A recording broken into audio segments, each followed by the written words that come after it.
Hallelujah, hallelujah, hallelujah.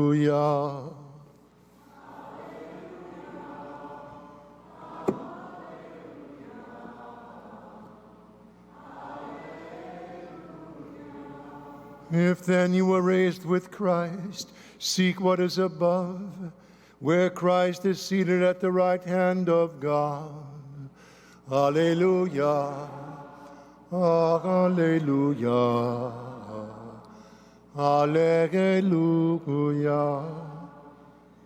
The Lord be with you. A reading from the Holy Gospel according to St. John.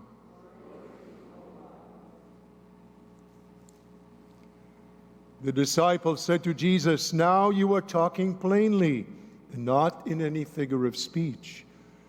Now we realize that you know everything and that you do not need anyone to question you.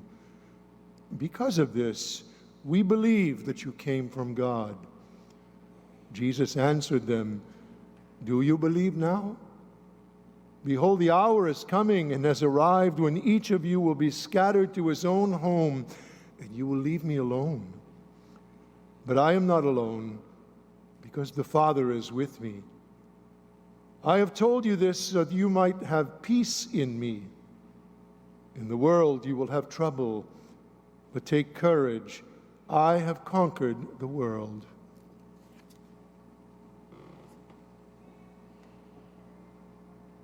The Gospel of the Lord.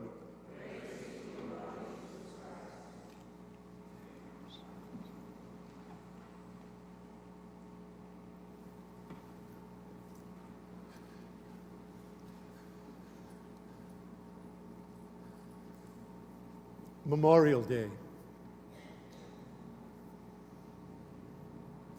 And it is a day where we should all kind of step back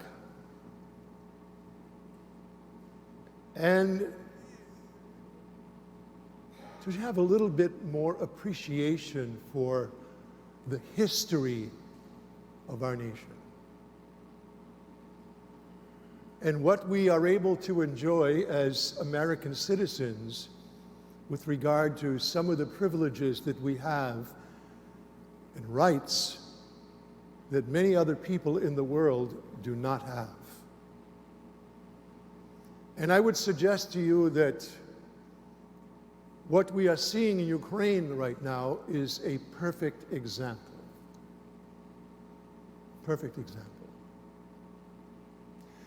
So if you were to go drive down by the Commons today, you will see all of the American flags unfurled, waving in the wind. They represent something. They represent something. And while we have our problems, you know, there's trouble in the world, Jesus said. There's always been trouble in the world since the Garden of Eden. So while we have our problems,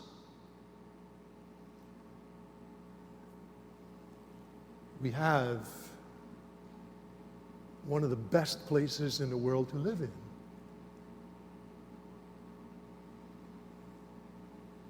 I was looking at this Paschal candle. And in a certain sense, this Paschal candle symbolizes what the American flag symbolizes. When you look at the flag, okay,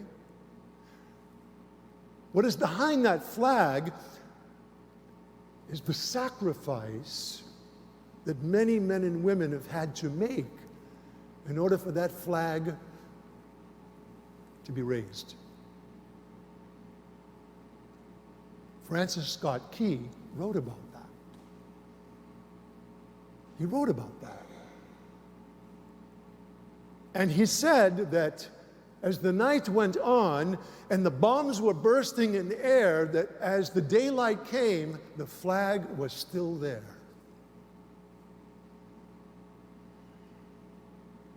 I was watching a documentary on television yesterday about the raising of the flag on Iwo Jima. and what that did for the troops when they saw that flag.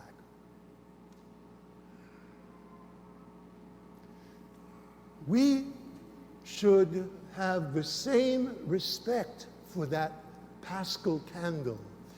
Because what's behind that candle, you see, it used to be way up here. You see how it's burning down? It is being consumed. It is being consumed. In a certain sense, it's sacrificing itself, like Christ did on the cross. His humanity was consumed.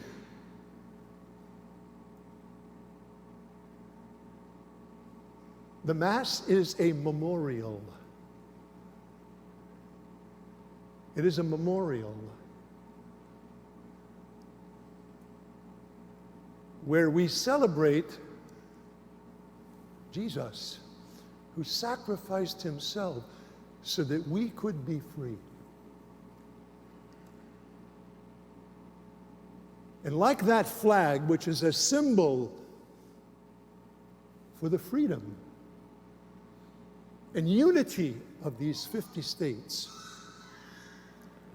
that candle is a symbol for the sacrifice of Christ, but the unity that we have in his body. And you see the flame. You see the flame. It's a constant reminder that Christ, who is the light, that light was given to you in your baptism.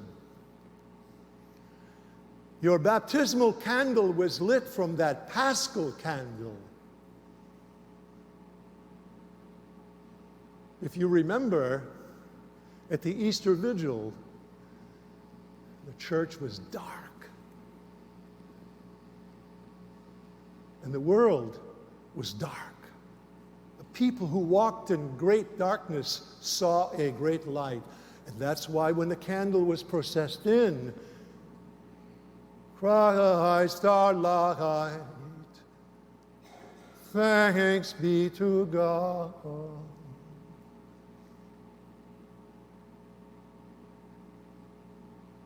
You see how, as we celebrate Memorial Day, as I heard it said, if we truly appreciate the sacrifice that those brave men and women made, that we might be able to live free, that we live in a way that honors their sacrifice. As Christians, we do the same. If we truly understand the sacrifice of Christ on the cross, then as Christians, we must live in a way that truly honors that sacrifice. That's what the Mass is. That's what the Mass is. Memorial Day, really, for Christians, is every day.